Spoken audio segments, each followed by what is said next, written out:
नमस्कार, बहुत स्वागत है आपका। आप देख रहे हैं प्राइम न्यूज और मैं हूं आपके साथ श्रुति अंगद। बुलेटिन की करेंगे शुरुआत। आपको सीधे ले चलते हैं लखनऊ, जहां पर मुख्यमंत्री योगी आदित्यनाथ लाइव आ रहे। क्या कुछ कह रहे वो आपको सुनवाते। देखा होगा, शासन की योजनाओं को भी प्रभावी ढंग से आगे बढ़ाने में युवा उद्यमी स्कीम को कैसे आगे बढ़ाया जाना है, अभी इसके माध्यम से भी आपने देखा होगा कैसे ये कार्य हो रहा है। और इसीलिए अभी उत्तर प्रदेश सरकार ने यह भी निर्णय लिया था कि एमपैक्स को 10 लाख रुपए तक का ब्याज मुक्त ऋण की सीमा, इसको भी हमने दिया है, जिसमें 6,760 एमपैक्स को उर्वरक व्यवसाय हेतु 10 लाख रुपए ब्याज मुक्त ऋण स्वीकृत किया गया है। इससे उर्वरक निरंतर आपूर्ति सुनिश्चित हुई है। और मेरा प्रदेश के अंदर जितनी भी हमारी, देखो एक अवसर होता है, हम लोगों ने प्रयास किया है कि जितना भी प्रदेश के अंदर फर्टिलाइजर, केमिकल और पेस्टिसाइड का वितरण होता है, इसमें से कम आधा तो कोऑपरेटिव से जुड़े हुए एमपैक्स के माध्यम से, साधन सहकारी समितियों के माध्यम से वितरित हो। लेकिन इसके लिए आपको अपने लोगों को, अपनी मैन पावर को वहां पूरा करना पड़ेगा। प्रत्येक इसमें अगर आप ये व्यवस्था सुनिश्चित करेंगे तो अन्नदाता किसान आपके साथ जुड़ेगा, आपकी सदस्य संख्या बढ़ेगी, आम किसान का, आम अन्नदाता किसान का विश्वास इसमें आपको सुदृढ़ होगा और आपके शेयर को बढ़ाने में, आपके लाभांश को बढ़ाने में भी इससे मदद मिलेगी। एमपैक्स द्वारा 6,400 करोड़ का व्यवसाय किया गया, 191 करोड़ का विशुद्ध मुनाफा भी इसके माध्यम से उनके द्वारा कमाया गया। इस ऋण सीमा को आगे बढ़ाने की दिशा में भी हम लोगों ने कार्रवाई आगे की है कि अभी तक हमने 10 लाख तक किया है, आने वाले समय में हम इसको 15 लाख तक का गारंटी मुक्त ऋण देने की दिशा में भी कदम बढ़ाएंगे। लेकिन सबसे पहले हमें जो हमारी एमपैक्स में जो रिक्तियां हैं, जो मैन पावर की कमी है, जो कभी कभी हमें दिखाई देती है, इसको पूरा करवाएं। और इसको हम पूरा कर लेते हैं तो फिर आने वाले समय में इन चीजों को हमें और आगे बढ़ाने में मदद मिलेगी। 161 एमपैक्स ने जन औषधि केंद्र के रूप में भी सस्ती दवाइयां यानी जेनरिक दवा उपलब्ध करवाने की वहां व्यवस्था की है, जिसके माध्यम से भी 1,86,00,000 रुपए का से अधिक का उन्होंने अब तक व्यवसाय भी किया है। इसके साथ ही प्रदेश के अंदर भंडारण, ऊर्जा, इंफ्रास्ट्रक्चर के लिए भी कोऑपरेटिव क्षेत्र में व्यापक परिवर्तन हम सबको देखने को मिला है। भारत सरकार की जो विभिन्न योजनाएं हैं, उनके माध्यम से कोठवा पांडे एमपैक्स ने 1500 मेट्रिक टन क्षमता का गोदाम बनाया है, जो सबसे बड़ा गोदाम के रूप में इस क्षेत्र में मौजूद है। और मुझे लगता है किसी भी कोऑपरेटिव के द्वारा बनाए गए बड़े गोदाम में उसकी गिनती होती है।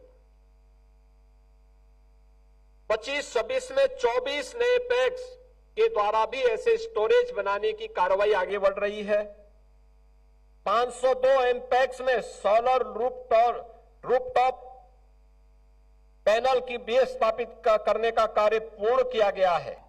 और इस कार्यक्रम को आगे बढ़ाते हुए जितने भी हमारे पुराने और जर्जर वेयर हाउस थे, उनकी मरम्मत के लिए प्रत्येक एमपैक्स को 10 लाख रुपए तक की वित्तीय सहायता, अब तक 70 करोड़ से 980 एमपैक्स को सुदृढ़ीकरण करने का कार्य हुआ है।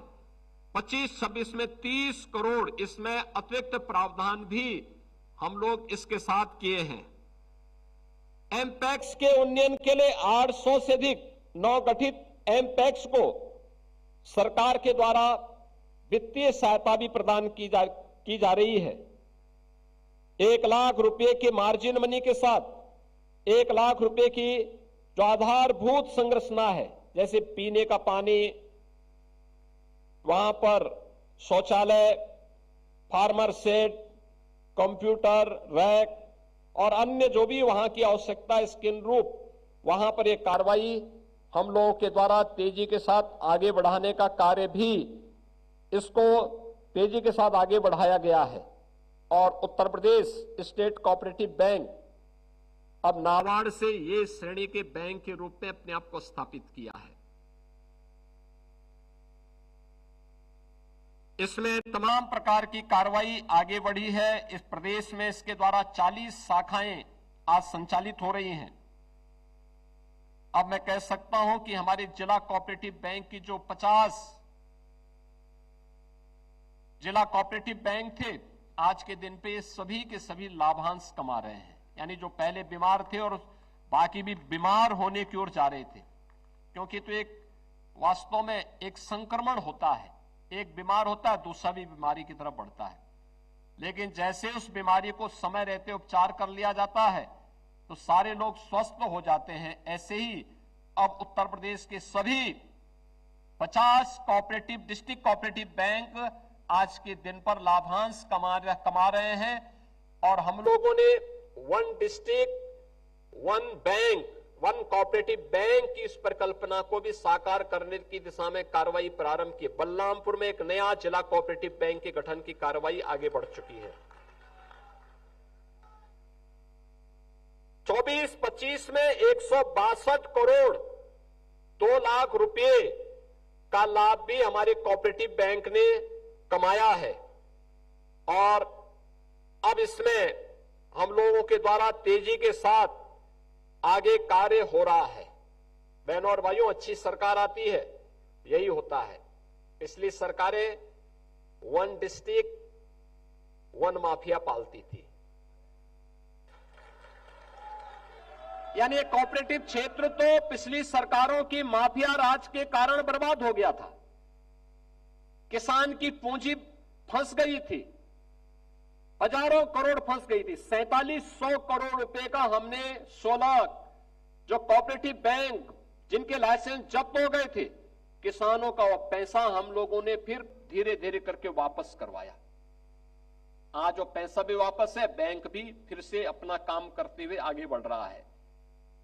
अब हम लोग वन डिस्ट्रिक्ट यानी माफिया से तो प्रदेश से मुक्ति हो गई, लेकिन अब one district one cooperative bank की दिशा में उत्तर प्रदेश आगे बढ़ रहा है और इसको हमें आगे बढ़ाना चाहिए, क्योंकि ये आज की आवश्यकता है और उस दिशा में प्रदेश सरकार ने तेजी के साथ कदम बढ़ाए हैं।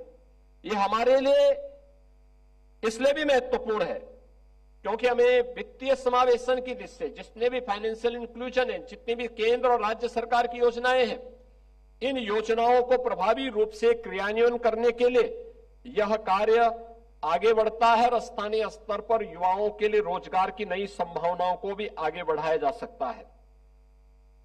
मैं आप सभी युवाओं से इस बारे में अपील करूंगा कि हमारा युवा सहकारिता आंदोलन का एक भविष्य है और उसका भविष्य का शिल्पी है।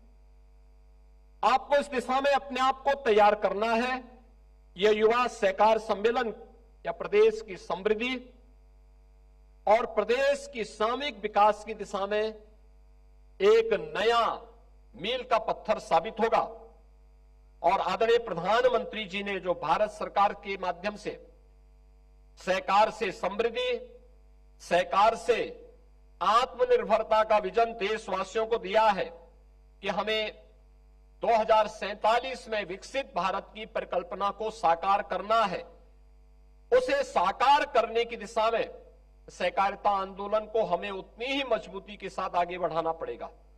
आज देखिए, आपके सामने विशिष्ट अतिथि के रूप में भारत सरकार के पूर्व केंद्रीय मंत्री, जिन्होंने श्रद्धेय अटल जी के साथ में और आदरणीय प्रधानमंत्री मोदी जी के साथ में जिन्होंने कार्य किया था, देश के अंदर नदी जोड़ो अभियान के लिए जो कमेटी गठित हुई थी उसकी अध्यक्षता भी माननीय सुरेश प्रभु जी ने ही किया था। उन्हीं की अध्यक्षता की कमेटी ने इस कार्यक्रम को आगे बढ़ाया था।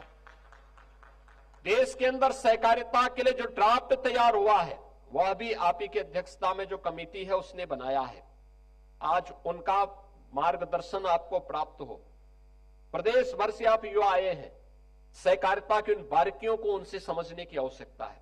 कैसे हम इसके माध्यम से विकसित भारत की परिकल्पना को साकार कर सकते हैं। इस अवसर पर मुझे अन्नदाता किसानों के लिए एक और व्यवस्था करनी है, और वह करना है कि प्रदेश के अंदर हम लोग उत्तर प्रदेश सहकारी ग्राम विकास बैंक एलडीबी का जो रेट ऑफ इंटरेस्ट है लगभग 11.5% है। किसान उससे लोन लेता है लेकिन उसके बहुत ब्याज देना होता है। अब हम लोग इसको कम करने की दिशा में आगे बढ़ रहे हैं, और इसके लिए मैं चाहूंगा कि यह लोन अब किसान को 6% पर मिले। इसमें राज्य सरकार इसमें योगदान देगी और 6% में केवल किसान को, लघु और सीमांत किसान को हम इस सुविधा का लाभ देंगे। लघु और सीमांत किसान को प्रदेश के अंदर मुख्यमंत्री कृषक समृद्धि योजना के अंतर्गत हम लोग 6% पर इस ब्याज को एलडीबी के माध्यम से उपलब्ध करवाएंगे, और जो बाकी बचेगा उसमें गवर्नमेंट इसमें अपना योगदान देगी। इस विश्वास के साथ मैं एक बार फिर से आज युवा सहकार सहमति सम्मेलन के अवसर पर, मैं आप सभी युवा सहकार सम्मेलन के अवसर पर आप सभी युवाओं से अपेक्षा करूंगा कि आप सहकारिता के भविष्य बनकर के उसके शिल्पकार बनने की दिशा में उचित प्रशिक्षण लें, उस दिशा में ईमानदारी पूर्वक उस पहल को आगे बढ़ाएं, और टीम वर्क से कैसे परिणाम दिए जा सकते हैं उस दिशा में आप कार्य करेंगे। इस विश्वास के साथ मैं माननीय सुरेश प्रभु जी का और आप सबका हृदय से अभिनंदन करता हूं। धन्यवाद। जय हिंद।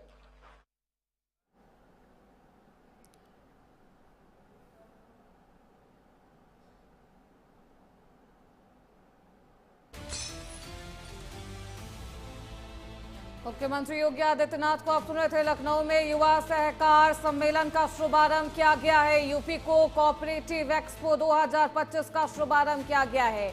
सीएम योगी आदित्यनाथ ने इसका शुभारंभ किया है। कार्यक्रम को सीएम योगी ने संबोधित किया। पीएम मोदी ने सहकारिता को महत्व दिया है। मुख्यमंत्री योगी आदित्यनाथ का ये बयान, ग्रामीण विकास को आगे बढ़ाना है। पिछले 11 सालों में भारत को बदलते देखा है।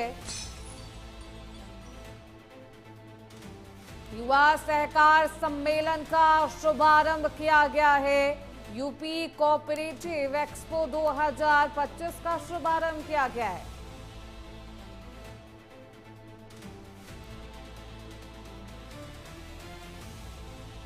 मुख्यमंत्री योगी आदित्यनाथ ने युवाओं को संबोधित किया। उन्होंने कहा कि पीएम मोदी ने सहकारिता को महत्व दिया है, ग्रामीण विकास को आगे बढ़ाना है। मुख्यमंत्री योगी आदित्यनाथ ने तमाम